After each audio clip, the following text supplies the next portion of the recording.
എല്ലാ പെരുന്നാൾക്കും സന്തോഷത്തോടെ നല്ല മധുരൂർന്ന സേമിയ പായസം ഉണ്ടാക്കി തന്ന അമ്മച്ചി പറഞ്ഞു ഇത്തവണ നമുക്കത് കുറച്ച് മോഡിഫൈ ചെയ്തിട്ട് ക്യാരറ്റ് ഒക്കെ ഒന്ന് ആഡ് ചെയ്തിട്ട് കിടിലനാക്കി എടുക്കാന്നുള്ളത്. അതിനായിട്ട് നല്ല കുറച്ച് ക്യാരറ്റ് എടുത്ത് തൊലി കളഞ്ഞ് ഇതുപോലെ കട്ട് ചെയ്തെടുക്കുന്നുണ്ട്. കുക്കർ അടുപ്പത്ത് വെച്ച് അരിഞ്ഞു വെച്ച് ക്യാരറ്റും സോക്ക് ചെയ്ത് അണ്ടിപ്പരിപ്പും കുറച്ച് വെള്ളവും കുറച്ച് പഞ്ചസാരയും കൂടി ഇട്ടിട്ട് നല്ലോണം ഒന്ന് വേവിച്ചെടുക്കുന്നുണ്ട്. പഞ്ചസാര കുറച്ച് ആഡ് ചെയ്യുന്നത് ബാക്കി മധുരത്തിന് നമുക്ക് മിൽക്ക് മെയ്ഡ് ഉപയോഗിക്കാന്ന് കരുതിയിട്ടാണ്. അപ്പൊ നല്ലൊരു ക്രീമി ടെക്സ്ചർ കിട്ടും. പിന്നെ അതാ സേമിയ എടുത്തിട്ട് നല്ലോണം പൊടി പൊടിയാനെ പൊടിച്ചെടുക്കുന്നുണ്ട്. അപ്പോഴേക്കും ഞാൻ നമ്മുടെ മിക്സ് കൊണ്ടുപോയിട്ട് നന്നായിട്ട് അരച്ചു കൊണ്ടുവന്നു.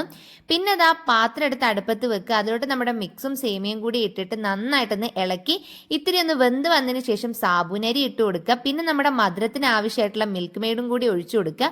അതിനുശേഷം നമ്മൾ ബാക്കി പാലും കൂടി ഒഴിച്ചിട്ട് നല്ലോണം ഒന്ന് മിക്സ് ചെയ്യുക.